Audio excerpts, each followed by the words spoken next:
Honorable Speaker of the National Assembly, the Chairperson of the NCOP, Your Excellency President Cyril Ramaphosa, Your Excellency Deputy President Paul Mashatile, honorable members, and South Africans.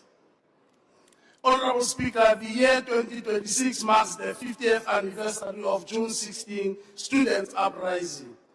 As we mark this important milestone, we do so cognizant of the sacrifices made by students and the youth leaders of this generation. Their enduring resilience in the face of adversity continues to inspire us to be of great service to our nation and her people. They are part of a political infrastructure which inflamed a trajectory which led to the country's democratic breakthrough in 1994, culminating in the adoption of the Constitution in 1996. It is their sweat and blood which nourished the creation of a non-racial, non-sexist, democratic and prosperous state.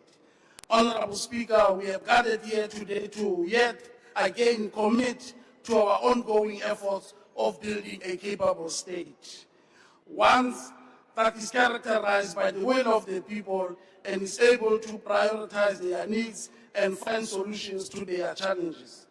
Honorable members, many of our people still bear the burden of past injustices. The promises of our hard-fought democracy remain etched in their hearts and minds. Therefore, our participation in this debate is not merely about catchphrases and how eloquent we sound to say public opinion.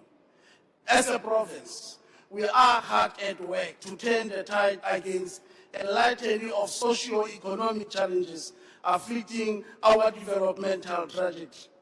The upward trajectory in audit outcome speaks to the systems we have put in place to ensure that we put emphasis on ethical leadership. And as such, 8 out of 10 departments received clean audit and unqualified outcomes in the last audit cycle. This stability has trickled down to the departments such as health, as it continues to lead the pack in the drug-resistant TB management in the country with a success rate of between 84 and 86%. These efforts have also been bolstered by the allocation of additional 200 million rand for the employment of nurses, doctors, specialists, as well as procurement of new ambulances. Furthermore, the NSC result of 2025, which currently sits at 88.9, the fourth highest in the country after affluent provinces, is consistent with our efforts of infrastructure development in our distressed communities. There is equally improvement in the overall outcome of these results in our rural and farming communities.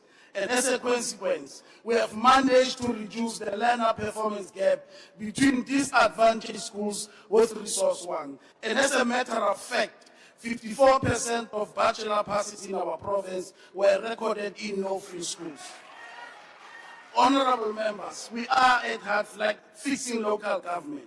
We are working hand in hand with the national government, and we have brought stability to the local municipality of Ditsobota following the introduction of the National Cabinet representatives.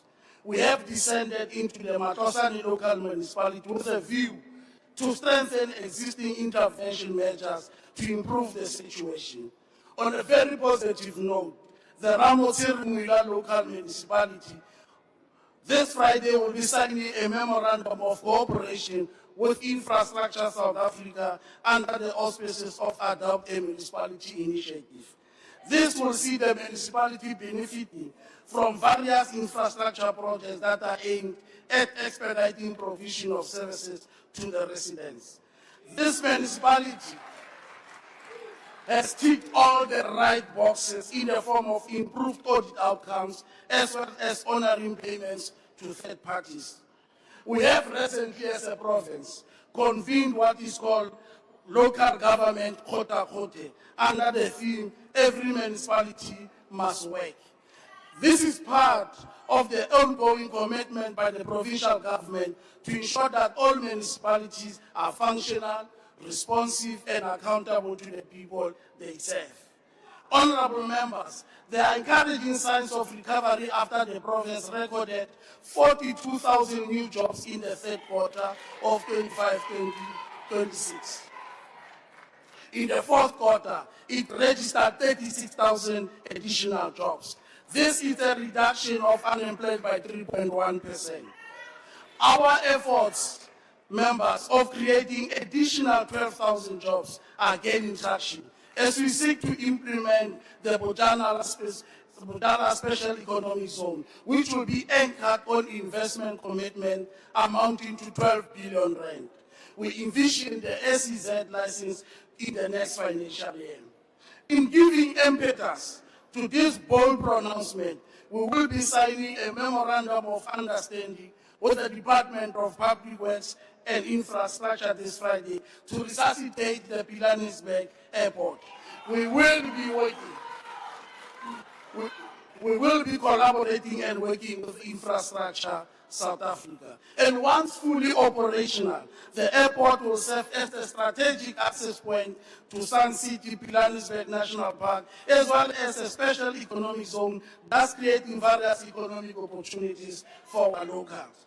This economic drive is further amplified by the implementation of 4 critical roads projects at Matibeng, Moses Kotane, Taung local municipalities, and they will serve as strategic corridor routes between the provinces of Gauteng and the Northern Cape.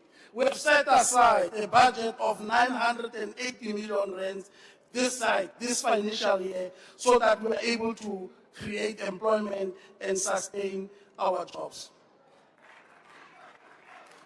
The Department of Public Works and Roads additionally has been allocated another 256 million, which includes around 150 million in the form of disaster relief fund to address repairs of roads and bridges that were damaged during the floods last year. Moreover, the construction of 2,900 housing units across the 4 districts of our province is well underway. We have resolved to utilize 80% of the budget to complete all blocked housing projects in the province. To date, 70% of those projects have been completed. Just last year, we have handed over 300,000 housing units to residents of Ching Extension 19 in Ventersdorp in JB Maas. We have resuscitated the operation of Bulela Metsi. Several water projects in the province are in various states, in Dinokana, in Tabane, in Ibelecheng, in Ikacheng, Lonely Park, Joburg, Elton, and Kanana. All these projects are at different completion periods. Honorable members, plans are already in motion for the commercialization of rural and communal farms at Springbok in the Zobota local municipality. Over 100 farmers across 23 villages will benefit from this 40 million rand initiative in the Ngaka district.